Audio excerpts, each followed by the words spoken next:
Assalamu alaikum dear students, how are you? Hope so you are fine. I am your 4th class teacher.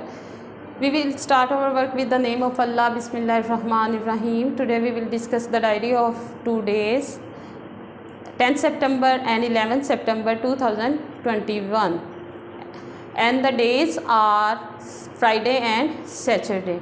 First of all, we discuss our English subject, and topic is assessment number 1, question number 6.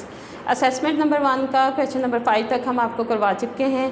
उम्मीद है कि वो घर में आपने diary तैयार कर ली होगी। क्वेश्चन नंबर 6 जो है उसका book page number 56 and notes page number 7 है।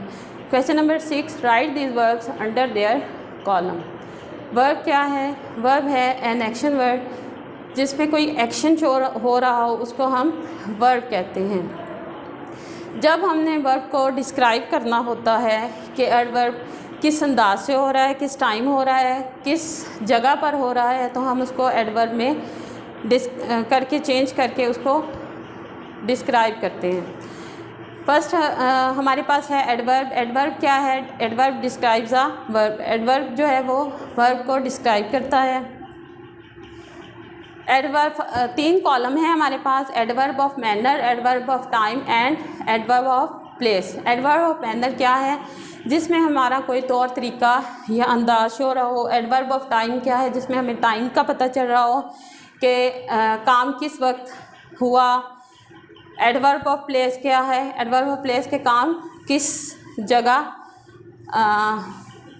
हुआ या होगा। फर्स्ट हमारे पास है वेरली।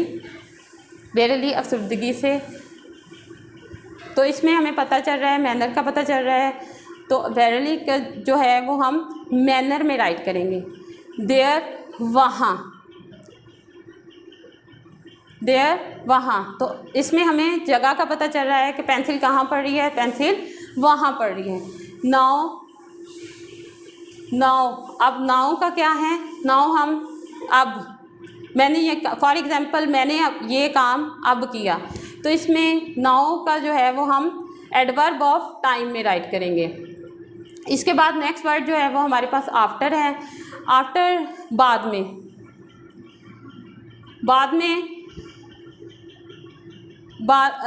बाद में इसमें हमें टाइम का पता चल रहा है कि ये मैंने काम किया बाद में, तो ये किस कॉलम में हम राइट करेंगे? एडवर्ब ऑफ टाइम में। लास्टली के वो आखिर में, जैसे फॉर एग्ज़ाम्पल सना ने काम किया आखिर में, या वो आखिर में काम करती है, तो लास्टली हम किस कॉलम में राइट करेंगे? एडवर्ब ऑफ मैनर में। सेफली, एहतियात से, तो एहतियात से मैनर शो कर रहा है, तो ये मैनर वाले कॉलम में लिखेंगे। इनसाइड, इनसाइड प्लेस को ज़ाहिर कर रहा है, तो हम ये कहाँ पर लिखेंगे? प्लेस वाले, इनसाइड अंदर की तरफ, तो हम ये प्लेस वाले कॉलम में लिखेंगे, क्योंकि ये प्लेस को ज़ाहिर कर रहा है। क्विकली, तेज़ी से, ये मैनर को शो कर रहा है, तो हम ये किस कॉलम में लिखेंगे? मैनर वाले कॉलम में लिखेंगे। लाउडली, ऊंची आवाज़ से, तो ये भी मैनर को शो कर रहा है, तौर तरीका या अंदाज को शो कर रहा है, तो ये हम लाउडली मैनर वाले कॉलम में लिखेंगे। नेक्स्ट है हेयर। आपकी पेंसिल कहाँ पड़ी है? आपकी पेंसिल यहाँ पड़ी है, तो हेयर किस को रिप्रेजेंट कर रहा है? हेयर प्लेस को रिप्रेजेंट कर रहा है, तो हेयर हम किस कॉलम में लिखेंगे? हेयर हम प्लेस वाले कॉलम में लिखेंगे। उम्मीद है आपको इंग्लिश लेक्चर की समझ आ चुकी होगी। अब हम अपने अगले सब्जेक्ट की तरफ मूव करते हैं। Our next subject is SST social studies and topic is reading. आज का हमारा लेसन नंबर 14 है एंड पेज नंबर 101 प्लस 102। अब हम स्टार्ट करते हैं reading, and reading is, open your books, page number 101। You probably some of these games at your school. आपने गालबन बहुत सारे गेम्स स्कूल में खेले होंगे। We have an excellent national cricket team. हमारे पास एक एक्सीलेंट क्रिकेट टीम है। We also have one of the best hockey team in the world. हमारे पास एक पूरी दुनिया में मानी हुई हॉकी की टीम मौजूद है। Pakistanis have won the world squash championship a number of time. पाकिस्तानियों ने बहुत दफ़ा स्क्वैश चैम्पियनशिप जीत चुके हैं। Other sports that Pakistani take part in are polo, golf, mountaineering, trekking, fishing and target shooting. दूसरे खेल जिनमें पाकिस्तानी जो हैं वो हिस्सा ले चुके हैं वो हैं पोलो, गोल्फ, कोह पैमाई, trekking, fishing and target shooting, निशानाबाजी। Every year there is a polo festival in Shandur. हर साल पोलो फेस्टिवल होता है शौंदर में, up in the mountain of Gilgit Baltistan में। In Pakistan many old and traditional games are played. Pakistan में बहुत ज़्यादा पुरानी और ट्रेडिशनल रिवायती खेल खेले जाते हैं, लाइक कबड्डी, काइट फ्लाइंग, पतंगबाजी एंड बोर्ड गेमिंग जैसे और बोर्ड पे खेलने वाली खेलें such as chess and draft, जैसे कि शतरंज और ड्राफ्ट्स वगैरह। Now open page number 102। And other popular games such as spinning top, marble and running, hopping, playing and catching games are played on the streets.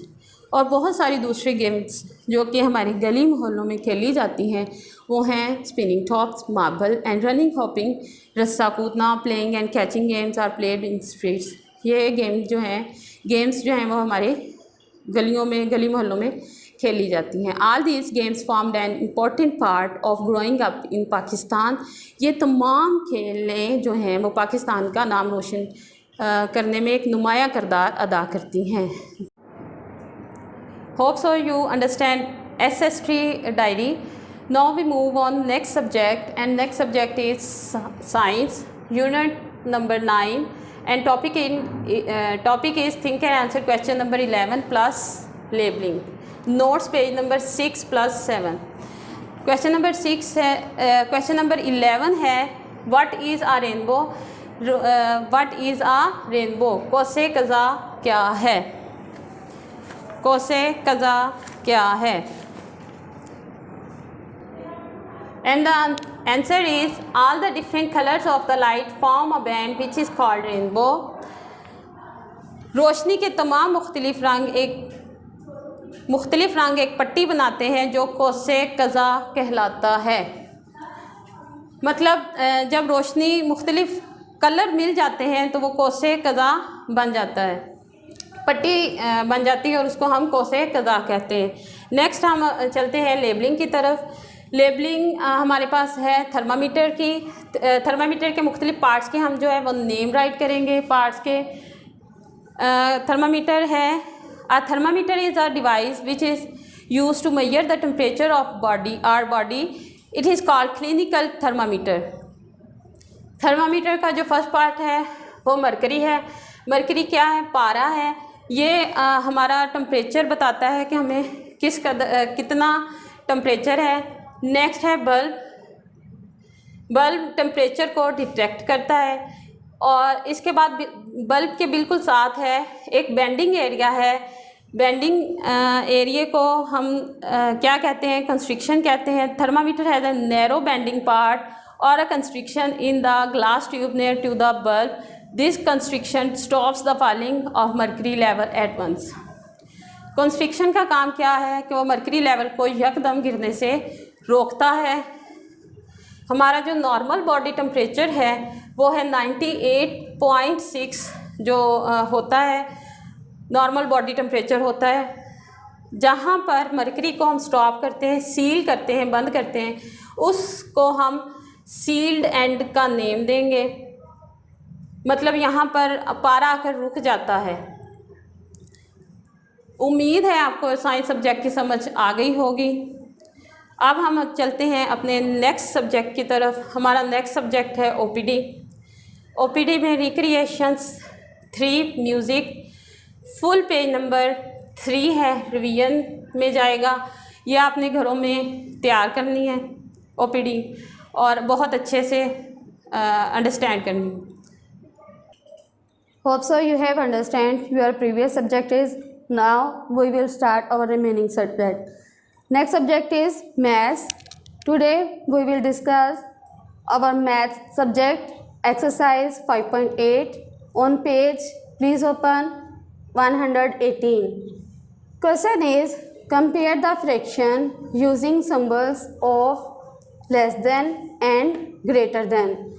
हमने यहाँ पर fraction को compare करना है एक दूसरे के साथ और फिर उसके बाद हमने सिंबल्स इस्तेमाल करने हैं और उनमें देखना है कि कौन सी फ्रैक्शन लेस देन है और कौन सी ग्रेटर देन है।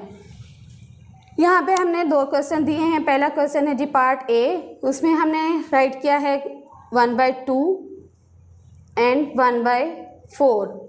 जैसे कि मैंने बच्चों आपको पहले भी बताया था कि आप इसमें सबसे पहले डिनोमिनेटर्स चेक करेंगे। यहाँ पर आपको नज़र आ रहे हैं कि डिनोमिनेटर्स सेम नहीं हैं, इसलिए ये क्या है, अनलाइक फ्रैक्शन है। सबसे पहले हम इसको लाइक फ्रैक्शन बनाएंगे।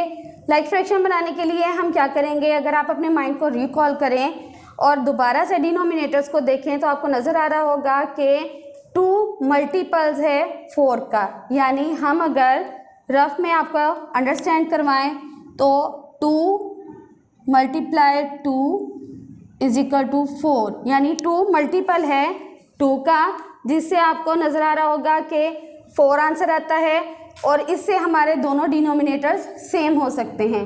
तो हम अपने सेकंड वाले को नहीं छेड़ेंगे, हम फर्स्ट वाले को सॉल्व करेंगे।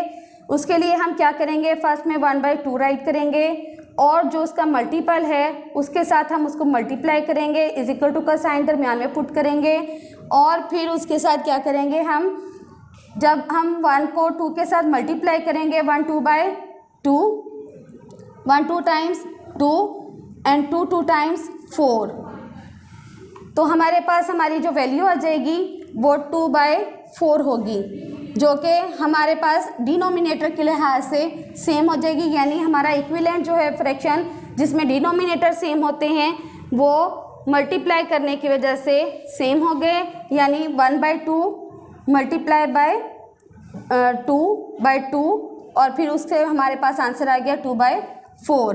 अब हम इनको इजीली इनमें वैल्यूज़ को पुट कर सकते हैं, हम इसमें सिंबल्स को पुट कर सकते हैं कि हम आसानी से देख सकते हैं कि हमारे डिनोमिनेटर सेम है। अब हम न्यूमरेटर्स को चेक करते हैं, उनमें कौन सा लेस है और कौन सा ग्रेटर है। हमारे देखने पे पता चला है कि जी 2/4 जो है वो हमारी इक्वेशन ग्रेटर है 1/4 से। तो हम इसमें यहाँ पर सिंबल अपना पुट करेंगे ग्रेटर देन का, 2/4 इज़ ग्रेटर देन 1/4। ये था हमारा पार्ट ए। इसी तरह अब हमारा पार्ट बी है, उसका भी सेम यही मेथड है। इसी तरह हम दोबारा से इनके डिनोमिनेटर्स को चेक करेंगे। डिनोमिनेटर्स को चेक किया तो हमारे पता चला कि ये भी अनलाइक फ्रैक्शन है। अब हम दोबारा से अपने माइंड को रिकॉल करेंगे तो हमें पता चलेगा कि 1/2 जो है 2 जो है वो 8 का मल्टीपल है, यानी अगर हम मल्टीप्लाई करें 2 × 4 तो हमारे पास 8 आंसर आता है, यानी 8 जो 4 इसका मल्टीपल जो है 2 जो है वो मल्टीपल है 8 का। इसलिए हम क्या करेंगे 1/2 को वैसे ही राइट करेंगे, दरमियान में = का साइन पुट करेंगे और फर्स्ट वाले को एरो लगा के साथ में मल्टीप्लाई के साइन पुट करके 4 राइट करेंगे। दोनों को 4 से हम मल्टीप्लाई करेंगे, यानी 1 को ऊपर वाले नोमिनेटर के साथ और डिनोमिनेटर को नीचे डिनोमिनेटर के साथ, इस 4 के साथ हम मल्टीप्लाई करेंगे। 4 1 टाइम 4 और 2 4 टाइम 8 हमारे पास आंसर आ गया। इसके मुताबिक अब हमने देखा कि हमारे ये भी डिनोमिनेटर सेम हो गए हैं। 5/8 4/8 दोनों डिनोमिनेटर सेम होने की वजह से हमारी वैल्यूज़ जो हैं वो इक्विवेलेंट फ्रैक्शन में आ गई हैं। अब हम इनको आसानी के साथ चेक कर सकते हैं कि इनके न्यूमरेटर्स जो हैं वो कौन सा लेस देन है और कौन सा ग्रेटर देन है।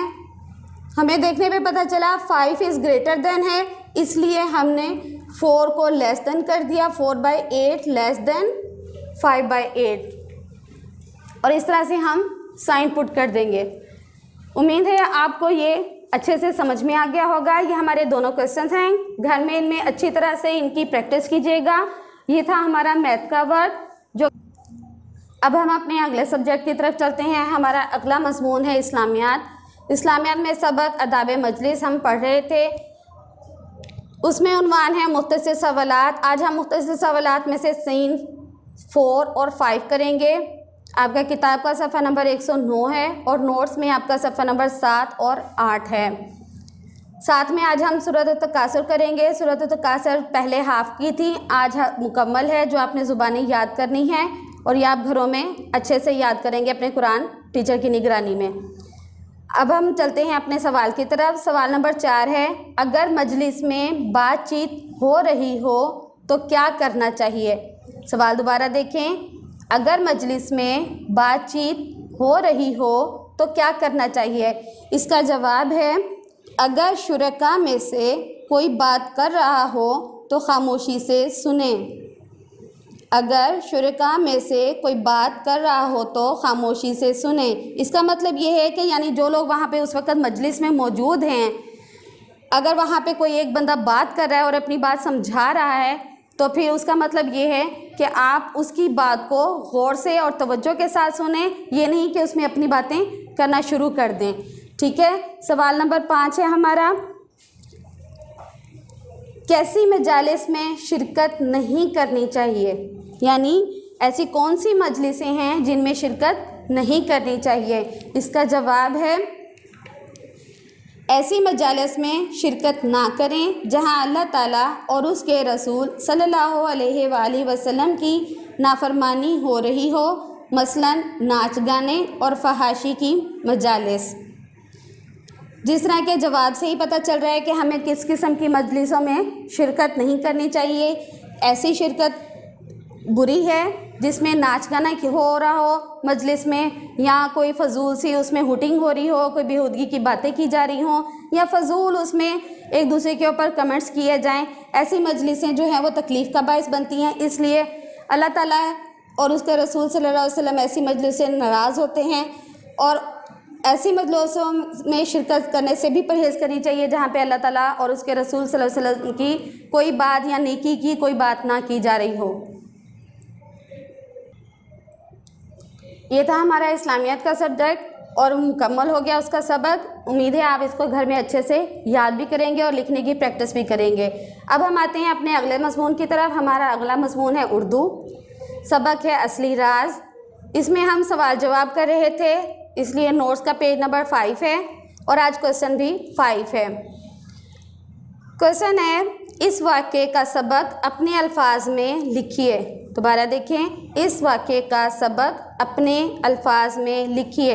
इसका जवाब है, हमें खाने पीने में एहतियात करनी चाहिए।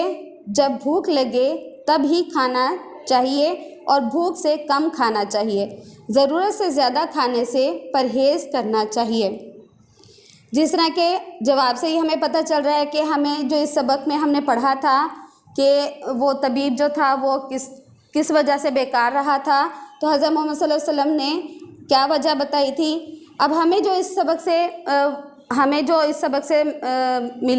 सबक मिला है वो हम अपने अल्फाज में बता रहे थे कि अगर हम खाने पीने में एहतियात करें, बहुत ज़्यादा बदपरहेज़ी ना करें, उल्टी सीधी चीज़ें ना खाएं, या बहुत ज़्यादा एक ही टाइम पर खट्टी ठंडी या गर्म चीज़ों का इस्तेमाल ना करें और भूख रख के खाना खाएं, तो हम जो है वो बहुत सी बीमारियों से बच सकते हैं।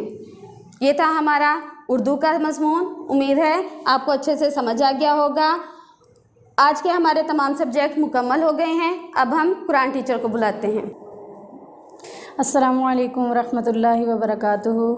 4 क्लास की कुरान टीचर हूँ। उम्मीद करती हूँ कि आप सब बच्चे अपने अपने घरों में खैरियत के साथ होंगे और वक्त ज़ाया नहीं कर रहे होंगे, अच्छा सबक लर्न कर रहे होंगे। और अल्लाह पाक से दुआ है कि अल्लाह पाक हम सबको अपने हिफ्ज़ व अमान में रखें। आज हम 4 की डायरी करेंगे कुरान की। देखें, फ़र्स्ट ऑफ़ ऑल कुरान की डायरी, पारा नंबर 3, सूरतुल बकरा, आयत नंबर 260 ता 263 प्लस दुआए कनूत का तर्जमा हाफ। दुआए कनूत लर्न कर ली होगी। आज हम उसका तर्जमा हाफ करेंगे। सबसे पहले हम पारे को पढ़ेंगे। पारा आपने पारा नंबर 3 ओपन करना है, सूरतुल बकरा की आयत नंबर 260 से। फिंगर रख के मेरे साथ साथ पीछे रिपीट करते जाना है। इंशाल्लाह 2 से 3 टाइम जब आप लोग रिपीट करेंगे फिर खुद से पढ़ेंगे तो अच्छी लर्निंग हो जाएगी। देखें अब, आऊज़ु बिल्लाहि मिनश शैतानिर रजीम, बिस्मिल्लाहिर रहमानिर रहीम। वइज़ क़ाल इब्राहीम रब्बि अरिनी कैफ़ तुह्यिल मौता क़ाल अवलम तुअमिन क़ाल बला वलाकिन लियत्मइन्ना क़ल्बी क़ाल फ़ख़ुज़ अर्बअतम मिनत-तैर फसुरहुन्न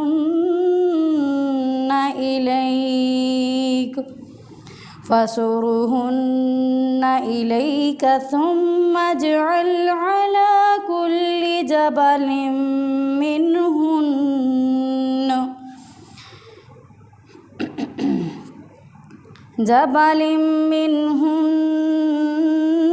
जुज़अन सुम्मा उद्उहुन्न यअतीनक सअया वअलम अन्नल्लाह अज़ीज़ुन हकीम। मसलुल्लज़ीन युनफ़िक़ून अम्वालहुम फ़ी सबीलिल्लाहि कमसलि हब्बतिन अम्बतत सबअ सनाबिल फ़ी कुल्ली सुम्बुलतिन मिअतु हब्बा वल्लाहु युज़ाइफ़ु लिमन यशा वल्लाहु वासिउन अलीम। अल्लज़ीन युनफ़िक़ून अम्वालहुम फ़ी सबीलिल्लाहि थुम्म ला युतबिऊन मा अनफ़क़ू मन्नन वला अज़ल्लहुम अजरुहुम इंद रब्बिहिम वला खौफुन अलैहिम वला हुम यहज़नून। क़ौलुम मअरूफ़ुन व मग़फ़िरतुन ख़ैरुम मिन सदक़तिन यतबअुहा अज़ा। या दोबारा देखें, क़ौलुम मअरूफ़ुन व मग़फ़िरतुन ख़ैरुम मिन सदक़तिन यतबअुहा अज़ा वल्लाहु गनिय्युन हलीम। सदक़ल्लाहुल अज़ीम। ये पारे का था, इसको देख के अच्छी तरह से लर्न करना है। अब दुआए कनूत। दुआए कनूत आप सबको मुकम्मल करवा दी गई है। आज इसका तर्जमा है हाफ़। स्टार्ट से हाफ़ मई ऑफ जुरुक तक। देखें, अल्लाहुम्मा इन्ना नस्तईनुका व नस्तगफिरुका। अल्लाहुम्मा ए अल्लाह, इन्ना बेशक, नस्तईनुका तुझसे मदद चाहते हैं। ए अल्लाह बेशक तुझसे हम मदद चाहते हैं। व नस्तगफिरुका और तुझसे माफ़ी मांगते हैं। व नुमिनु बिका और तुझ पर ईमान रखते हैं। वनतवक्कलु अलैक और तुझ पर भरोसा रखते हैं। वनुस्नी अलैकल खैर और तेरी बहुत अच्छी तारीफ़ करते हैं। वनशकुरुका और तेरा शुक्र करते हैं। वला नकफुरुका और तेरी नाशुक्री नहीं करते। व नखलाऊ और अलग करते हैं, व नतरुकू और छोड़ देते हैं, मई यफजुरुक उस शख्स को जो तेरी नाफरमानी करे। बामुहावरा तर्जमा देखें, इलाही हम तुझसे, अल्लाहुम्मा का तर्जमा ए अल्लाह भी कर सकते हैं, इलाही भी कर सकते हैं। ए इलाही हम तुझसे मदद चाहते हैं और तुझसे माफ़ी मांगते हैं और तुझ पर ईमान रखते हैं और तुझ पर भरोसा रखते हैं और तेरी बहुत अच्छी तारीफ़ करते हैं और तेरा शुक्र करते हैं और तेरी नाशुक्री नहीं करते और अलग करते हैं और छोड़ देते हैं उस शख्स को जो तेरी नाफरमानी करे। बस इधर तक है, इसको आप लोगों ने अच्छी तरह से लर्न करना है। आखिर में मेरी अल्लाह से दुआ है कि अल्लाह पाक हम सबको अपनी हिफ्ज़-ओ-मान में रखें। अस्सलामु अलैकुम व रहमतुल्लाह।